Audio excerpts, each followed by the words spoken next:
Thank you, Minister. Senator Hanson. I'm quite happy to remove this because this is not what should belong in this parliament. My question is Point of order, Senator Wong. Waiting the question. Thank you. Senator Hanson, your question. To Senator Brandis, the Attorney-General. Senator Brandis, in light of our national security of this nation, will you work with the to actually ban the burqa in Australia, considering— Just a moment, Senator Hanson. I need to hear the question, so can I have some order on my left and my right? Senator Hanson, would you commence your question again, please? In light of what is happening with national security, there has been 13 foiled national threats against us with terrorism, 3 that have been successful, and Australians have lost their lives. Terrorism is a true threat to our country. Many Australians are very much in fear of it. Order. What I would like to ask on behalf of the Australian people, considering there has been a large majority of Australians wish to see the banning of the burqa. Our 2 former Prime Ministers, Julia Gillard— Senator Hanson, the time for asking the question has been expired. Order on my left. Senator Dastyari. Senator Dastyari. And Senator MacDonald. Attorney-General, Senator Brandis. Thank you, Mr President. Senator Hanson, no, we will not be banning the burqa. Now, Senator Hanson, I am not going to pretend to ignore the stunt that you have tried to pull today by arriving in the chamber dressed in a burqa, when we all know that you are not an adherent of the Islamic faith.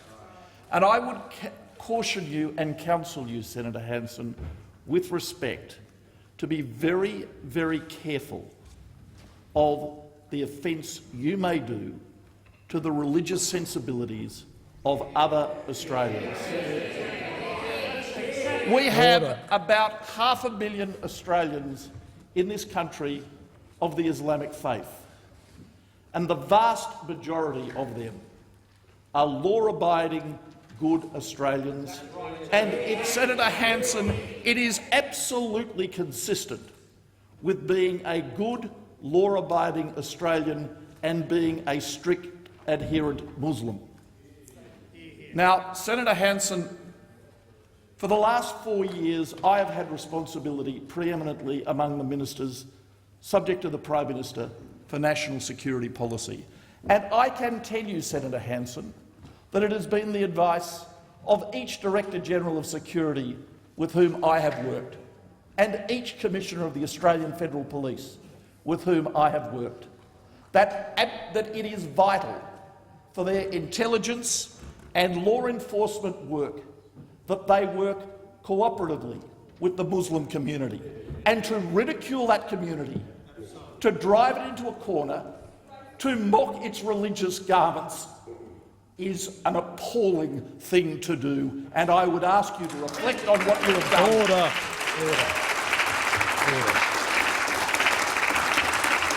Order.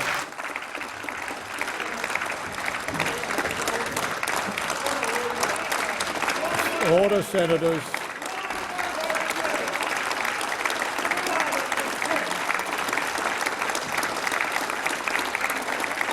Senators on my left, please resume your seats. Senator Wong, on a point of order.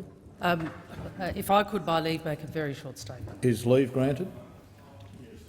I think the Senator Hanson-Young, are you objecting to leave? I'm not Senator Hanson-Young. No, Please Senator address Hanson, me. my apologies. Are you objecting to leave being granted? Yes, I am. Well, leave is not granted, Senator Wong. Senator Wong, leave is not being granted. A point of order, Senator Wong. Point of order. I make Senator a Hanson, point I'll listen to of a point of order. order first. Point of order, Senator Wong. Thank you. My point of order is this. If I had the opportunity, I would move to congratulate the Leader of the Government on that statement. Well, and I make this point on behalf of all of us on this side of the chamber. It is one thing to wear religious dress as a sincere act of faith. It is another to wear it as a stunt here in the Senate chamber. Senator Wong. Senator Hanson, are you asking your supplementary question? Or My supplementary question is: Supplementary question. Is the Attorney-General aware that the The burqa is not a religious requirement at all.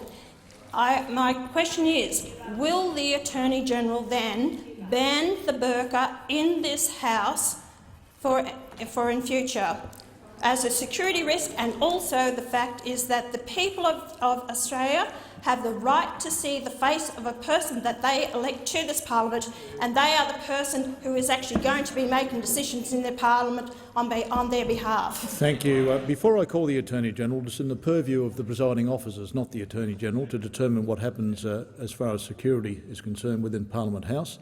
The Speaker and I have made arrangements that anyone who enters this premises with their face covered by whatever means is clearly identified prior to entering the building. And further, the first thing I ascertained when you walked into the building dressed as the chamber dressed as you were, I wanted to ascertain who you were, and that was verified to me. I make no further comment about the dress that you wore. Attorney-General, do you have any comment that you wish to make in relation to that matter? Attorney-General. No. Thank you. Senator Hanson, a final supplementary question. I will. If a person who wears a balaclava or a helmet into a bank or any other buildings, or even on the floor of the court, they must be removed. Why is it not the same case for someone who is covering up their face and cannot be identified? Will the government make changes to these laws? Attorney-General. No. Thank you, Attorney-General.